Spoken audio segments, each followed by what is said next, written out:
Team Jackson, what's happening? You know, I touched on this subject a while back, but looking through my recent comments, it seems like a lot of y'all are still dealing with this. Dudes that like to go ghost. That means out of nowhere, they just poof, be gone. You don't hear from them ever again. You know, first off, let me clear up what ghosting is, or rather, what ghosting is not.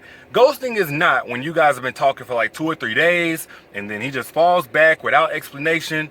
At that point, like, that's the lowest level of commitment. You and him both have the right to walk away and don't say a word. All right. Ghosting is also not whenever you know that you did something that was trifling, or maybe he did something that was trifling and you bounce from him. Like, there are some violations that warrant just leaving without a 2 weeks notice or a forewarning or any of that. Like, if he calls you out out of your name, or maybe you put your hands on him, or, you know, just something real trife. Like, you know what trife is, right? So if you do something that really, really violates and he bounces without telling you, that's not really ghosting either. Ghosting is when everything is going good. Y'all are talking all night. Y'all are cuddling. Y'all are making plans. You dropping your hoes. He's supposedly doing the same thing. And then, and into thin air, he just disappears.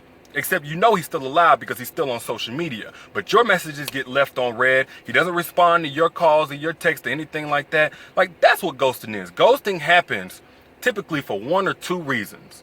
The main reason ghosting happens is because he can't continue on what you guys were building, and the reason why conflicts with something that he told you at some point in time.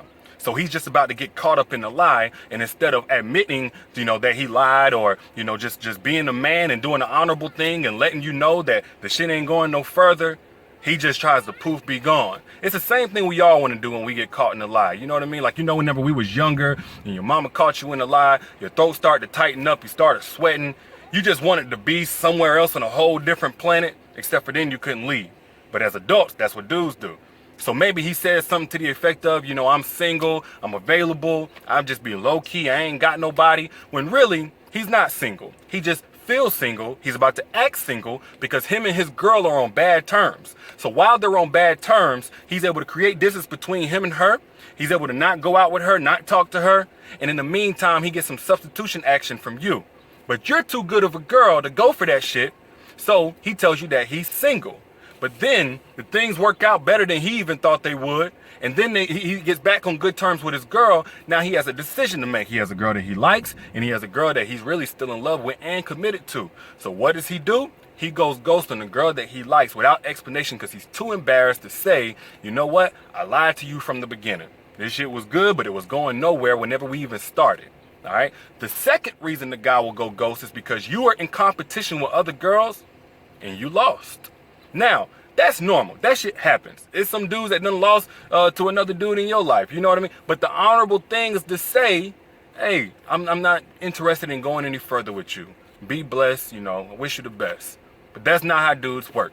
Because guys are a lot of times afraid of commitment, and even though they made a choice, they're not sure if they should have made that choice, so they want to leave these other bridges unburned. They don't want to close these other doors, just in case they want to walk back through them later on down the road and fill in the blank of your curiosity on what went wrong with some old bullshit.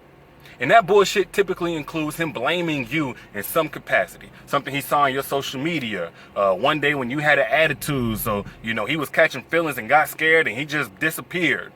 But all of a sudden, they always come back, and whatever reason it was that they left in the first place is dissolved. It's resolved at this point. Now they want to talk again.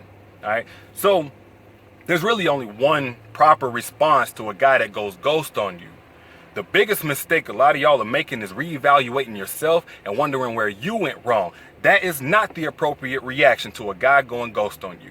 The other thing that you don't do is go asking, why is it that he did this? Because all you're going to do is end up entertaining what he comes back with to try and convince you that you were at fault for him going ghost in the first place. The appropriate reaction to a guy going ghost is for you to let him stay dead. He wanted dead all communication and presence, and his presence to you. Let his ass stay dead. Like, be thankful that he gave you a forewarning about what he was about before you got in a situation where you really needed him. Where you were in love with him, or maybe you got pregnant by him, and then he goes ghost. Like, be thankful, you got a red flag to be able to act on in advance before you got in a situation where it was really going to fuck things up if he went ghost. Because if he goes ghost once, he's going to go ghost again later on down the road. It's kind of how people say, you know, once a cheater, always a cheater. Once a ghost, always a ghost. We ain't cats. We ain't got no 9 lives. If he goes once on you, if he disappears once, he's going to disappear again. Once he comes back and gets what he wants from you, he's going to leave again. So, unless you want to be a revolving door where dudes can come in and out your life, as long as they got a nice enough excuse and they got a good enough penis or whatever, you need to keep the ghosts where they belong, and that's in the afterlife. Y'all let me know your thoughts in the comments. I'll let y'all later. Peace.